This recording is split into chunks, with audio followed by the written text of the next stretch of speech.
President, this concludes the honors. Stand. Order. Order! Right! Order! Cool!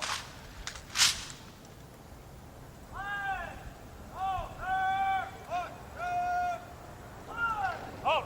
Order! Halt!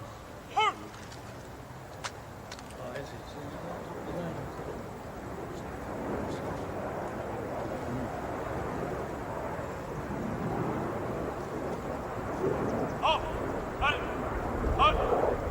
Ceremonial! And peace! Out! Remain there.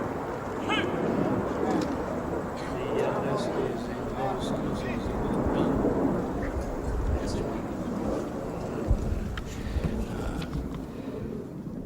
Mr. President, Mrs. Marcos, it gives me special pleasure to welcome you to the United States. Mrs. Reagan and I have been long looking forward to returning the hospitality you showed us on our 1969 visit to your country. Our two peoples enjoy a close friendship, one forged in shared history and common ideals. In World War II, Americans and Filipinos fought side by side in the defense of freedom, a struggle in which you, Mr. President, personally fought so valiantly. The values for which we struggled, independence, liberty, democracy, justice, equality, are engraved in our constitutions and embodied in our people's aspirations. Today, our ties remain strong, benefiting each of us over the full range of our relations. Politically, we tend to view many world issues the same general way. Yours, Mr. President, is a respected voice for reason and moderation in international forums. The Philippines, with its ASEAN partners, has taken the lead in search for self-determination for the people of Kampuchea. In that vein, let me also pay tribute to you and Mrs. Marcos' personal leadership and commitment to the care of refugees in Southeast Asia. Under your direct sponsorship, the Philippines Refugee Processing Center has become a model of its kind in encouraging the development of self-sufficiency and the restoration of human dignity. The Philippines and you, Mr. President, play an important role in addressing the problems of economic development in the world. At Cancun, we made a new start toward a more effective and practical dialogue and improved cooperation among industrial and developing countries. Your leadership in that area, Mr. President, is vital and widely respected. Under your leadership at home, the Philippines can boast a record of solid economic growth over the past decade, attributable in significant part to its hospitable attitude toward free enterprise and private initiative.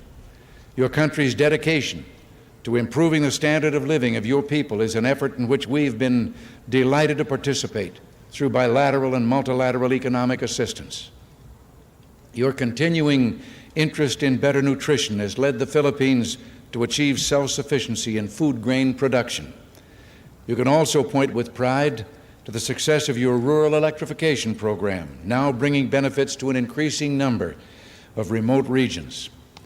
And I find it a matter of personal satisfaction that your country and my home state of California are both pioneers in developing geothermal power to replace expensive energy imports. The United States remains the Philippines' leading trading partner, and American firms are the largest foreign investors in your country, reflecting their confidence in your progress and prospects for economic growth. We have welcomed the growing two-way trade between our nations and have been pleased that we've been able to keep our markets for the products of your growing manufacturing and industrial sector the most open of any country in the industrialized world. America considers itself especially fortunate to have nearly 1 million persons of Filipino heritage now residing in our country. They bring with them their energy and their talents, and they contribute enormously to the rich diversity of American society. Similarly, thousands of Americans, enchanted by the beauty of your nation and by its people, have chosen to live in the Philippines. Our security relationship is an essential element in maintaining peace in the region and is so recognized. This relationship, one of several we have in the Western Pacific, threatens no one but contributes to the shield behind which the whole region can develop socially and economically. Mr. President, under your leadership, the Philippines stands as a recognized force for peace and security in Southeast Asia through its bilateral efforts and through its role in ASEAN, which is the focus of our regional policies in Southeast Asia. Mr. President, Mrs. Marcos, the United States deeply values its close friendship and alliance with the Philippines. We seek to use this visit to further strengthen our ties with your country. Nancy and I are personally delighted that you're here, and we say welcome to the United States, welcome to our national home.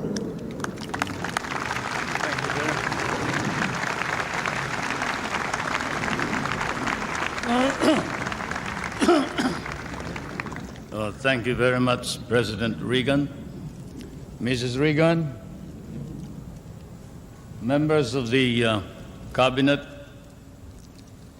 distinguished guests, my friends. On behalf of the 50 million people of the Philippines, Mrs. Marcos and I express our gratitude for your warm welcome to Washington and to the United States of America.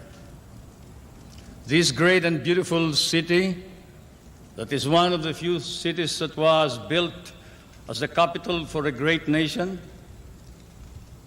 is indeed, as has been written, the key to knowing the secret of America. And this house of the American people, an American frontier that never vanishes. Your beautiful city with its grand memorials, its monuments, its walks, is indeed a city that memorializes the great achievements of your people for the past 2 centuries. But more than that, it keeps offering to the enterprising and the talented, the courageous and the strong, the rewards of effort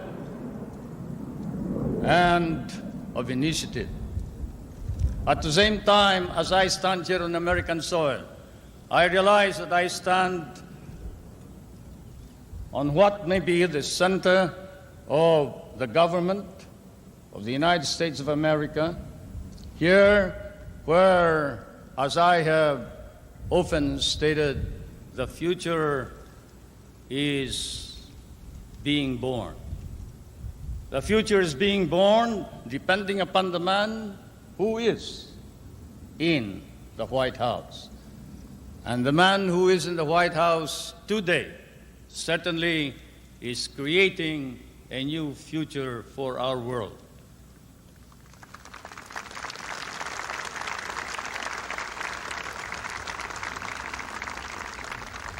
For Mr. President, I come from that part of the world wherein the poorest of the world's population live.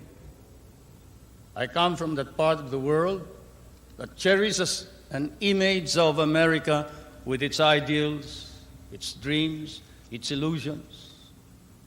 I come from the Philippines, a part of Asia which has been molded along the principles of American democracy.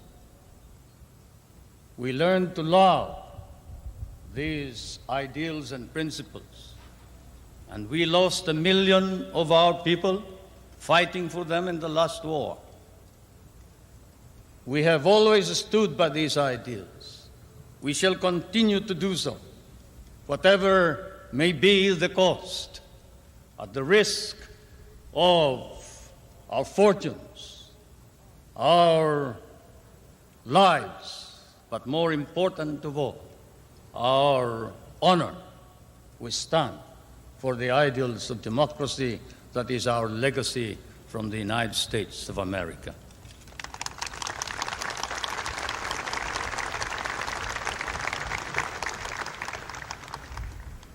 I did not come to burden you further with additional problems, Mr. President.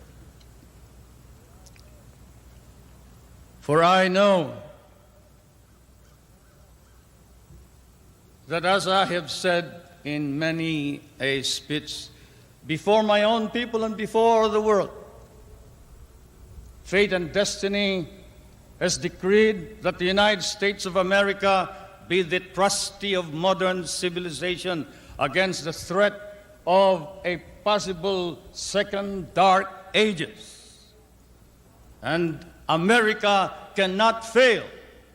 And therefore, we, the Filipino people, come and bring to you a prayer that God and His divine providence may grant you guidance, strengthen both your heart and hand, so that that hand may be strong on the lever of power and save our humanity.